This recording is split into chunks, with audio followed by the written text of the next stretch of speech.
જેમણે દવાની રીતો બીજાને બતાવી નહીં, આના કારણે આજે વનસ્પતિને ઓળખવાની શક્તિ આપણામાં રહી નહીં. બાકી આપણા જંગલોમાં, હિમાલયમાં એટલી બધી વનસ્પતિ છે કે કેન્સર તો શું, કોઈ પણ રોગ મટાડી શકાય. પણ આપણે અમેરિકાને એમ કે ને ઓથેન્ટિક તો માનીએ, આપણી હળદરને એ લોકો એટલું પેલું કરે જ, પણ આપણે હળદર ન લઈએ, પણ અમેરિકાના વૈજ્ઞાનિકો કેટલી લઈએ. આપણે એટલા બધા બીજા ઉપર આધારિત થઈ ગયા છે, આપણને આપણા વૈદો ઉપર વિશ્વાસ નથી. એવું વાંચવામાં આવેલું કે શ્રી સૂક્તમાં સોનું બનાવવાની પ્રક્રિયા છે. શું બનાવવાનું? એના કિમિયાનું એક કાગળિયું એક માણસ પાસે હતું, તેણે તે સંતાડી રાખ્યું. અંતે તે વિદ્યા કોઈને મળી નહીં. જુઓ, નહીં તો દુનિયામાં અત્યારે સોનામાં આપણે સૌથી પહેલાં હોત ને. આપણા મહાપ્રભુજીના પુસ્તકો ખૂબ સુંદર હતા. શ્રી મહાપ્રભુજીના હસ્તલેખિત પુસ્તકો કેટલાક લોકો એટલા માટે લઈ ગયા કે એનો લાભ બીજા કોઈ લઈ શકે નહીં. આને લઈને આજે આપણને શ્રી મહાપ્રભુજીની વાણીનો પૂરતો લાભ મળતો નથી. વલ્લભે એટલા બધા ગ્રંથો લખ્યા છે, પણ ત્યારે આવા બધા હતા દલીચંદો. એવા કેટલાક જ્ઞાનખળ લોકો છે જેમને ઘણું આવડે છે, પણ તેઓ બીજાને આપવા ઈચ્છતા નથી. આવી રીતે દેવકીમાં પણ રાજા કંસના કારાગૃહમાં દબાઈ ગયા. રાજા કંસને એવો નિયમ હતો કે રોજ તે દેવકીજીનું મોઢું જોવા જાય, પ્યારથી નહીં પણ ખારથી, કે આ મારાથી છાનું માનું કાંઈ નથી થતું ને. એને ડર મરવાનો હતો. ડર ગયા સો. આપણને ડર નથી લાગતો. કેમ? આપણા ઘરે બિરાજે છે કોણ? જેના માથે શ્રીજી બિરાજે, ડર દુનિયામાં કોનો લાગે. જેના માથે શ્રીજી બિરાજે, ડર દુનિયામાં કોનો લાગે.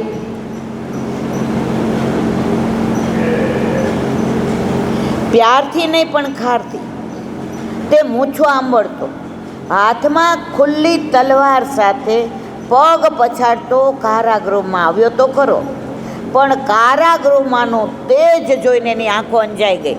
પ્રભુ પધાર્યા હતા ને દેવકીજીમાં, એટલે એટલું તેજ હતું કે એની આંખો અંજાઈ ગઈ. જો આમે જે કંસ જેવા હોય ને એ બધાયથી અંજાઈ જાય. આપણને કોઈ એમ કહે કે હાલો અહીંયા જ્યોતિષી આવ્યા છે, હું તમે હાથ બતાવવા જઈએ? હા ના તો કયો મરવાલા કે જાઓ છો? આપણો જ્યોતિષ આપણો ઠાકોરજી. આપણે જન્મીએ ને ત્યારે ચિત્રલેખાજી આપણા ઓલા નથી લખતા. કોણ લખે છે? યમુનાજી. અને માં કોઈ દી આપણું ખરાબ લખે? આપણને ગુમડું થયું હોય ને તો માં જરા દબાવીને કાઢીને પાટો બાંધી દે. એ દબાવે ત્યારે આપણને દુખે મારા વાલા, પણ એ મટાડવા માટે હોય, કારણ કે એ આપણી માં છે.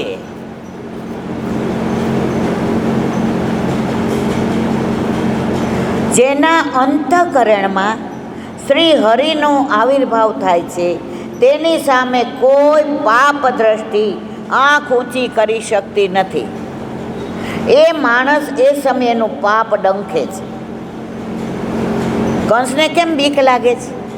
પોતે ખોટું કરે છે, ખોટું કર્યું છે એટલે ડર લાગે છે. આપણે કોઈને યાર દલીલ કરતા હોય ને ખોટા હોઈએ ને, તમે જોજો ચીસું પાડીએ, બરોડા પાડીએ, કારણ કે આપણને વિશ્વાસ છે કે સામેવાળો સાચો છે. પણ બરાડા પાડવાથી આપણે સાચા થઈ જતા. કંસનું માથું પણ એના પાપના ભારથી નમી ગયું. એ ઊંચું જોઈ શકતો નથી. કંસ આંખું ઢાળીને વિચાર, દેવકીજીની સામે નથી જોઈ શકતો. ખોટું કર્યું હોય જોઈ શકે? 6 પુત્રોને રેસી નાખ્યા, બેનને સાંકળમાં જેલમાં બાંધી. એ ભાઈ બેય સામું જોઈ શકે? આહે પવે પ્રાણ હરો હરિગૃહામ ધ્રુવમ શ્રીતો યન પુરેમ દેશી. જરૂર મને મારનારો આ દેવકીના ઉદરમાં આવ્યો લાગે છે. હવે કંસને ખબર પડી ગઈ, નહીં તો આ દેવકીના શરીર પર આટલું તેજ હોય. હું આજે દેવકીની આંખોમાં મારી આંખો મેળવી શકતો નથી. હે કંસ, તારામાં રહેલું 10,000 હાથીનું બળ ક્યાં ગયું? કંસમાં કેટલું બળ હતું? 10,000 હાથીનું. આજે તારા પગ કેમ ધ્રુજે? ખોટા હોય ને એના પગ ધ્રુજે. હાથ કેમ કંપે? તું તારા પાપનો એકરાર કેમ કરે છે? પ્રભુ હોય ત્યાં પાપનો એકરાર કરવાની વૃત્તિ જાગે. જો આપણા ઠાકોરજી ગોદમાં હોય ને અને આપણને કોઈ કંઈ પ્રશ્ન કરે અને આપણે ખોટો જવાબ આપવો હોય ને, તમે વિચાર કરજો, નહીં આપી શકો. ગોદમાં બેઠેલા પ્રભુની બીક લાગે છે, એટલે ધીમે ધીમે આપણા ઘરે ઠાકોરજી પધાર્યા પછી આપણી નીતિમત્તા વધી જાય, આપણી પ્રામાણિકતા વધી જાય, આપણે ખોટું કરતા બંધ થઈ જઈએ અને સત્યના માર્ગ પર ચાલવાનો વિચાર કરીએ. તો દેવકીના ઉદરમાં ભગવાન તો નથી આવ્યા ને. જો કંસને દરેક જગ્યાએ ભગવાન જ દેખાય છે. વળી કંસ વિચાર કરે, જો મારા દુશ્મનના રૂપમાં સ્વયં ભગવાન આવ્યા હશે તો એમની સામે હું ટકી શકવાનો ખબર છે તોય હખણો રહેતો. તે વિચાર કરે છે પ્રભુ તો જશે નહીં, પરંતુ પ્રભુ જેમાં આવિર્ભાવ પામ્યા તે આધારને હું જરૂર. હવે વાળી પાછો ખરાબ વિચાર આવ્યો કે દેવકીને મારી નાખો. પ્રભુ મારવા દે ખરા? જ્યાં પ્રભુ બિરાજતા હોય ત્યાં સામર્થ્ય નથી કે કોઈ તમને કાંઈ કરી શકે. વાળ વાંકો ના થાય આપણો. વિચાર કરી તે દેવકીજી પાસે આવ્યા. દેવકીજીનો હાથ પકડવા ગયા, દેવકીજીની સામે જોવાનો પ્રયત્ન કર્યો પણ જોઈ ન શક્યા. તેને મોઢું ફેરવી લીધું. એને થયું આજ મારું હૃદય કંપે છે, મને આજે મારા પાપોનો પ્રાયશ્ચિત કરવાની ઈચ્છા થાય છે.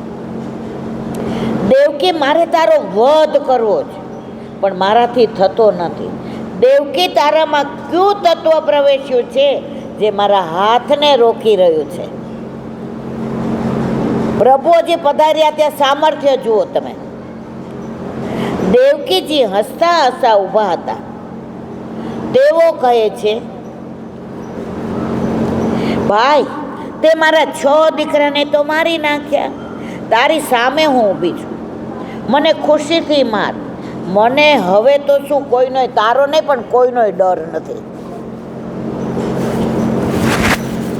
એકવાર મારું જીવન મેં પરમાત્માને સોંપી દીધું પછી મને કોનો ડર?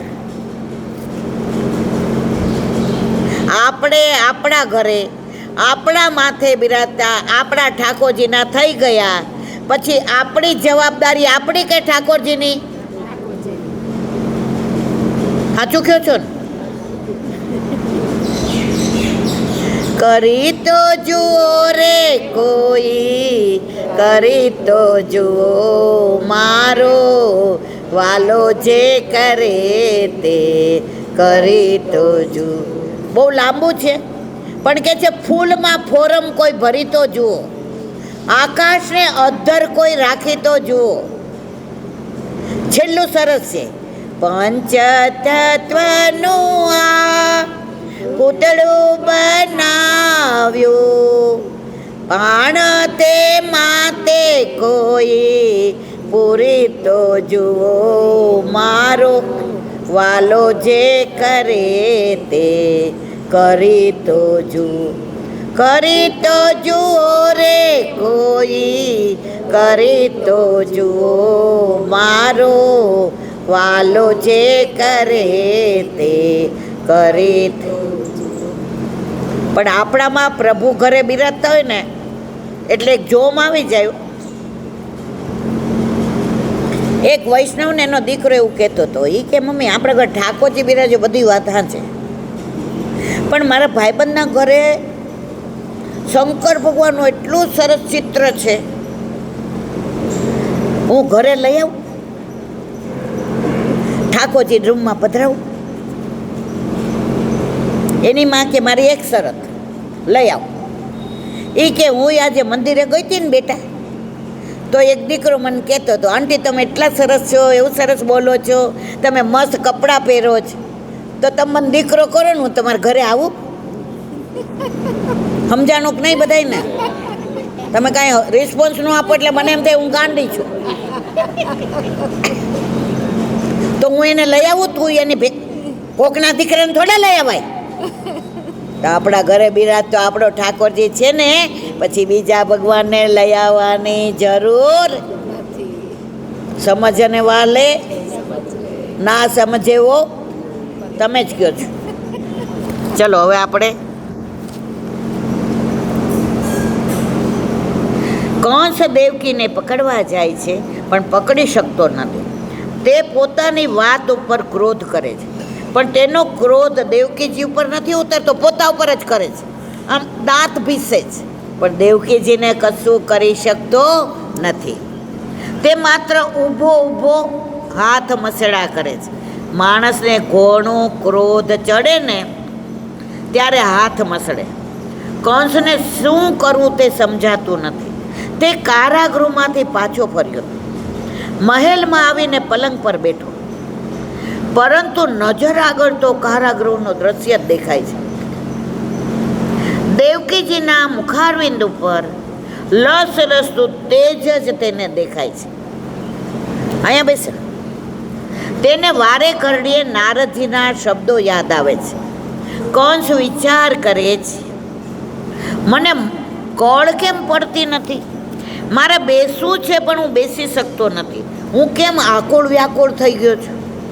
કંસને થયું કશું થતી નથી, લાવ હવે સૂઈ જાઓ.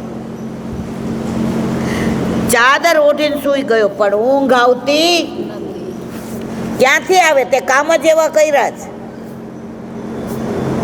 આપણે કોઈને ખોટી રીતે ઝઘડા હોય ને, તમે યાદ રાખજો, રાતના ઊંઘ આવતી હોય પણ આંખો ન બંધ થાય, આપણું મન વ્યગ્ર હોય કે બિચારાને ખોટો ધમકાયો, પણ આપણે પાછા આમ વટવાળા એવા ને, સવારે કહીએ નહીં કે મેં તને ખોટો ધમકાયો હતો,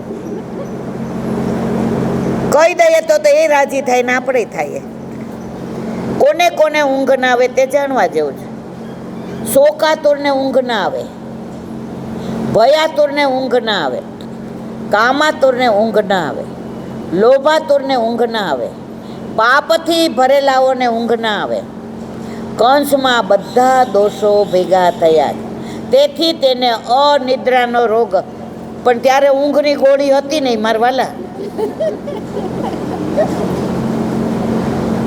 તેના કાનમાં નારદજીના સ્વરો ગુંજી રહ્યા, શ્રીમન નારાયણ નારાયણ નારાયણ, શ્રીમન નારાયણ નારાયણ નારાયણ. કંસને ઊંઘ આવતી નથી. તેણે ઓઢેલી ચાદર ફેંકી દીધી. તેણે વિચાર કર્યો કે બહાર ઠંડી હવામાં મને કળ વળશે. આથી તે બારી પાસે જઈને ઊભો આકાશના તારામંડળને જોવા લાગ્યો. ઠંડી હવાની લહેરો કંસના શરીરની આગને વધારે પ્રજ્વલિત કરે છે. તેને ભણકારા વાગ્યા કરે છે કે મારો વેરી આ દિશામાંથી આવશે કે આ દિશામાંથી આવશે. તેને લાગ્યું કે આ ઠંડી લહેરો મારાથી સહન થશે. તેણે ધડાક દઈને બારી બંધ કરી. અડધી રાત્રે ઊંઘ ઉડી જાય ત્યારે ક્યારેક ભૂખ લાગે, આપણે એમ થાય થોડું ખાઈ લઈએ ને તો ઊંઘ આવી જાય. પણ ભાઈ આ ઊંઘ એવી છે ને કે હવે તારે કાયમ ઠાકોરજીના હાથે ઊંઘી જવાનું, હવે જાગવાનું નથી.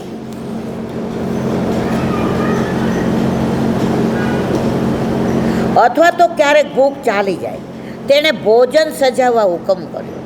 અડધી રાતે રાજા કંસ માટે 56 ભોગ સજાવ્યા. તે એક કોળો ભરવા જાય ત્યાં શબ્દ યાદ આવે, શ્રીમન્નારાયણ નારાયણ નારાયણ, શ્રીમન્નારાયણ નારાયણ. કંસે વિચાર કર્યો, મારાથી આજે કોળિયો નહીં ભરાય.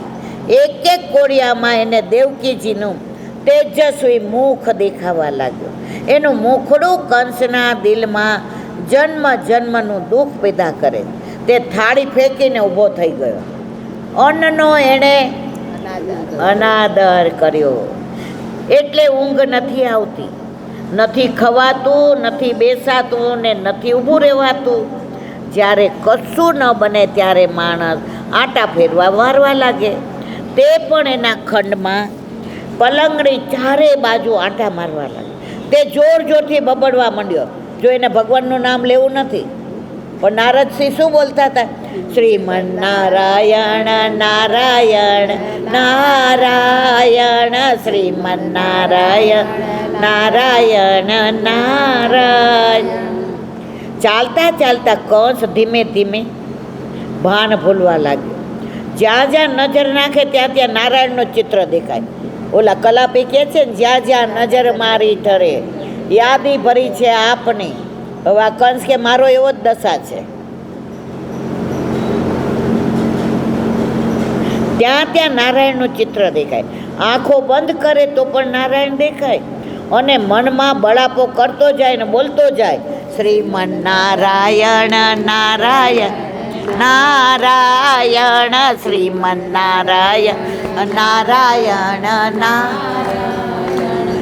જે બોલવું નહોતું તો એ જ બોલાવા માંડ્યો. કારણ કે હવે એનો કાળ નજીક આવ્યો. એનો કાળ દેવકીજીના ગર્ભમાં આવી ગયો છે. એટલે હવે આપણે નંદ ઉત્સવ નજીકમાં આવી રહ્યો છે. પરંતુ રવિવારે પૂનમ છે, એટલે આપણે બધા રસિયા ગાન કરીશું. જેને ડફ વગાડતા આવડે એ બધા જાંજને ડફને લઈને આવજો. જો આપણે કોઈને પૈસા દઈને ભક્તિ કરવામાં માનતા, એટલે કોઈ પૈસા લે એને આપણે બોલાવતા નથી. પ્રભુને તો જેવો તેવો ચૂપણતા, હાથ પકડ પ્રભુ મારો, જેવો તેવો ચૂપણ તારો, હાથ પકડ પ્રભુ. જેણે હાથ પકડો છે ને એને ઉછીની ભક્તિની જરૂર નથી. જેવા તમે છો એવા જ ગમે. એક જણના નવા નવા લગ્ન થયા. એટલી એની બહુ દેખાવડી ને એવી સરસ. પછી સવારે ઉઠી તો બેસી ગયો. ઓલું બ્યુટી પાર્લર વાળું બધું વયું ગયું. એણે પૂછ્યું, એ ક્યાં ગઈ હતી તું? એ કે આ બ્યુટી પાર્લરમાં જઈને સેમસંગનો 2.5 લાખનો મોબાઈલ દેવો, એપલનો. અંદર મોબાઈલ નહોતો, ખોખું હતું. સમજા કે નો સમજા? આવું કરવાનું યાર. ઓલો કે આ શું કર્યું? ખોખું દીધું. અંદર મોબાઈલ તો છે ને. એ કે તે મને ખોખું દઈ દીધું. એટલે આપણે ખોખાવાળા નથી, આપણે એપલવાળા છીએ. જેવા આવડે એવા રસિયા.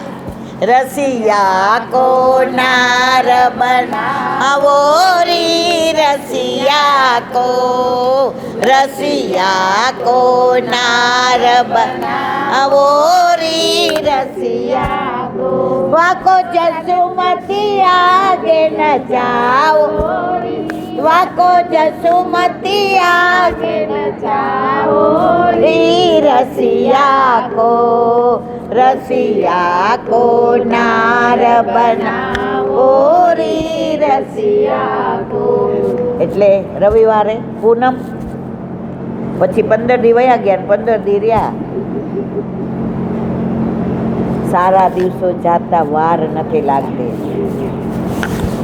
બસ એક એક પળ પ્રભુની પાસે રહીએ, પ્રભુની સાથે રહીએ અને પ્રભુને માથે રાખીએ. પછી એની ત્રેવડ નથી કે જાય. જો પાસે હોય એટલે ન જાય, સાથે હોય એટલે ન જાય ને એટલા હોશિયાર માથે. હવે લે તાર જવાનું છે. હવે જવા દઈએ તો અમે વલ્લભના વાલા નહીં, આપણે બધા વલ્લભના વાલા. અમે વલ્લભના વાલુડા રાજ શ્રી કૃષ્ણ શરણમ. આ લોકો વયા અમે વલ્લભના લાડીલા રાજ શ્રી કૃષ્ણ શરણમ. પછી ગાશું. હવે વિરામ આપીએ. આ રસ એવો છે ને બંધ કરવાનું મન ન થાય. બોલો વલ્લભા. શ્રીમદ ભાગવત અને મારા દંડવત પ્રણામ કરું છું. चंद्र सरोवर पे सूरदासी के सुरभि कुंड पे परमानंद दासी के द्वार पे मेरा दंडवत प्रणाम. जमुनावता पे संकर्षण कुंड पे कुंभन दासी के द्वार पे मेरा दंडवत प्रणाम. बिच्छू कुंड पे कृष्णदासी के द्वार पे मेरा दंडवत. कदम खंडी पे गोविंद स्वामी के द्वारा जो अप्सरा कुंड पे चित्त स्वामी के द्वार पे मेरा दंडवत प्रणाम. मानसी गंगा पे એને રોકે જવાના. रुद्र कुंड पे चक्रभुत दासी के द्वार पे मेरा दंडवत प्रणाम. व्रज विलास व्रतनी गोपिकाओने मारा दंडवत प्रणाम. हे वल्लभ, સવારથી અત્યાર સુધી સેવા સ્મરણ સત્સંગ જે પણ તે કરાવ્યું તે તારા ચરણારવિંદમાં સમર્પણ કરું. ભૂલ અપરાધ થઈ હોય તો ક્ષમા કરજો. બોલો વલ્લભા. રડીના ચરણન કેરો ભરોસો, દ્રઢઈના ચરણન કેરો. શ્રી વલ્લભ નખ ચંદ્ર છટાબિન સબ જુગમાં જ અંધેરો ભરોસો, દ્રઢઈના ચરણ ઘેરો. સાધન और नहीं आकली में जासु होय निवे. सुर खा कहे विविध आदरो, बिना मोल को ठेरो भरोસો. દ્રઢઈના ચરણના, દ્રઢઈના ચરણના, દ્રઢઈના ચરણના કેર. શ્રી વલ્લભાદેવી. આજનો આ સત્સંગ મારા વલ્લભના ચરણારવિંદમાં સમર્પણ કરું. ભૂલ અપરાધ થઈ હોય તો ક્ષમા કરશો. આ મારા વલ્લભની વાણી અને ભૂલો એ મારી. બોલો વલ્લભા. આજે સૌને જય શ્રી કૃષ્ણ. કાલે વહેલા આવજો. બધાય વૈષ્ણવને જાજા કરી જય શ્રી કૃષ્ણ.